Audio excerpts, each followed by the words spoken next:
Hey everybody, and welcome back to the channel. My name is Dr. Strong, and I'm so happy that you're here because today we're going to be talking about peripheral neuropathy, and we're going to be talking about the causes, diagnosing, and then what you can do to help with peripheral neuropathy. Now, I see almost 100 patients every month, and we do an extensive diagnosis and evaluation on them to understand what the root cause of their peripheral neuropathy is. And today I want to talk to you about the most common causes that we see with peripheral neuropathy. And the biggest issues that I see with the medical model is that they are not addressing the underlying cause. And this causes people to suffer for years and years without any relief. Because if you don't know what is causing the problem, then how can you address it appropriately? And so today we're going to be talking about what those causes are and then how to address them appropriately. Now, if you haven't already, please like and subscribe to the channel. When you do that, it really helps my channel and helps me create more videos like this and helps it reach more people so that they can get answers to their questions about their health. And so thank you so much for those of you who have already subscribed or do subscribe and like the video. It's our mission to help as many people as possible overcome their chronic health conditions, and neuropathy is one that we see a lot and people are really struggling with it, and it's really sad. So I really want to make this video so people can understand what's going on, and so let's go ahead and let's dive into it. Now, when we're talking about peripheral neuropathy, almost 30% of cases are caused by diabetes. And if you haven't seen some of my past videos where we talk about diabetes and what that does to your health and how that can affect your nervous system, then I would recommend that you go watch those. But diabetes causes a process called glycation, which causes it to bind to proteins, the sugars, and this causes those proteins not to become activated, and this leads to neuronal damage. Now, I'm sure you've heard of diabetic retinopathies and people getting diabetic neuropathy, and the vessels and nerves in your hands and your feet and your eyes are very susceptible to any amounts of inflammation. And this glycation process causes inflammation because it denatures proteins, and so you don't get activation of the immune system and you don't get regular activation of anti-inflammatory markers that are natural in your body. So with this causes chronic inflammation. Now, what we see most commonly is that it is more of a blood flow disease than it is an actual nerve disease. And when we see this, we typically look at people's feet through a nerve scan or their hands, and we see that they have almost no blood flow. And blood flow is key, because if I told you that you couldn't breathe or that you couldn't eat, what would happen?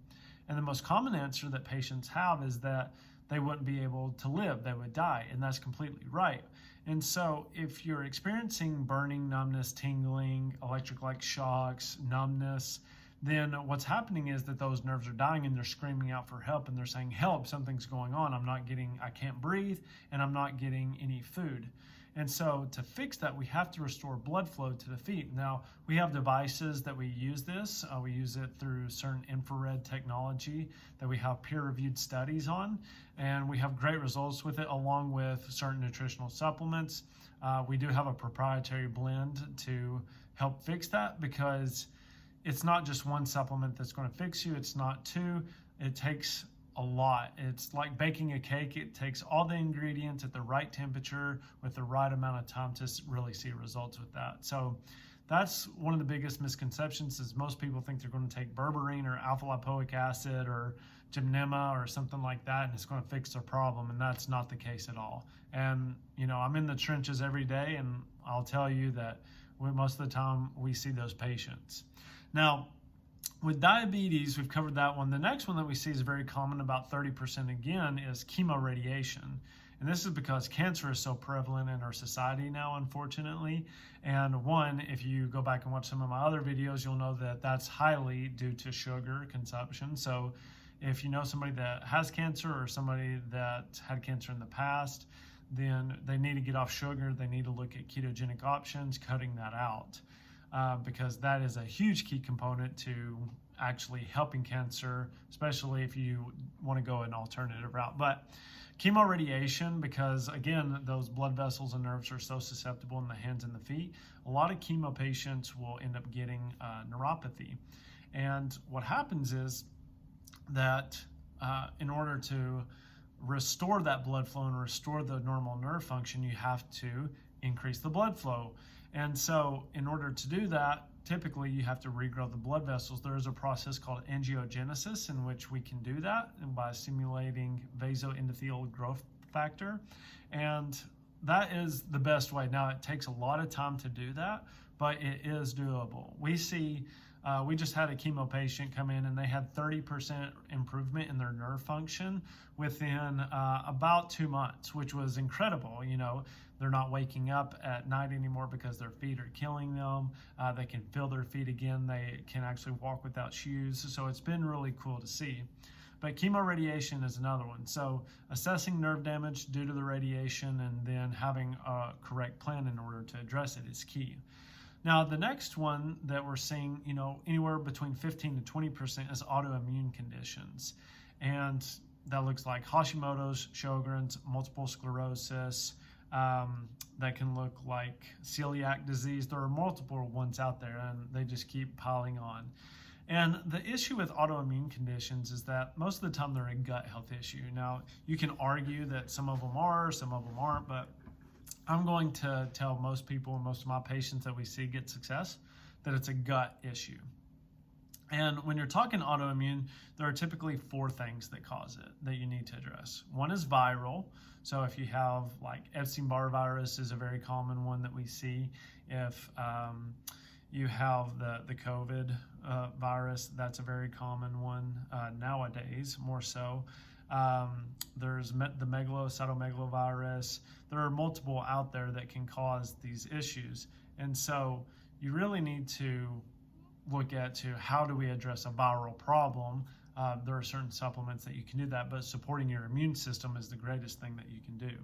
Next is bacterial. So if you have a bacterial infection, this can look like SIBO, leaky gut, dysbiosis. Those things are the most common that cause these issues, or a chronic bacterial infection. Hopefully you don't have one of those because those are really terrible to see and cause a lot of issues. The next one is fungal. So fungal infections, that can look like candida, that can look like black mold, especially if you live in an old house that doesn't have very good ventilation. Candida is the most common one we see. Almost everybody that has like some sort of genitourinary issue or they have some severe chronic autoimmune issue has candida and they have markers for it. Now, I do have an at-home test that you can do. It's right below. You can check that out. It tests for thyroid, adrenal, and candida because you have to kill a candida or you just have a yeast or fungus feeding off of you forever. And so that is something that needs to be addressed. And then heavy metals, whether it comes from certain environmental toxins, whether you're eating it, whether it's injected, whatever it may be, heavy metals are something that need to be addressed as well. And those can really throw off your system. So with those, typically you're looking at supporting the immune system, especially sealing up the gut, killing whatever it is, whatever virus, bacteria, or fungus it is. And heavy metals can be a little bit trickier, but there are some chelating substances that you can use. If you want to learn more about any of those, just comment which one you want to learn more about, and I can make a video about that. But those are kind of like your general view of what you can do for those things. And then last but not least is alcohol. And we catch maybe about 20% of our patients having like an alcohol-induced neuropathy. And the reason that this causes neuropathy is that alcohol will rob you of B vitamins. And B vitamins are crucial for making the myelin sheath around the nerve. And without that, what will happen is that nerve will start to degenerate. And you'll start getting the pins and needles, tingling, numbness, everything that we've kind of been talking about. So cutting that out and smoking, so drinking and smoking are something that really make the blood vessels in your hands and feet deteriorate because they are susceptible to environmental toxins.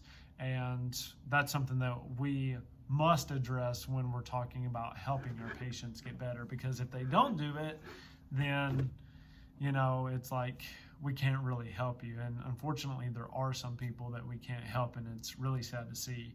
But those are the main causes that we see in our clinic with neuropathy, and those are different ways that we help treat it.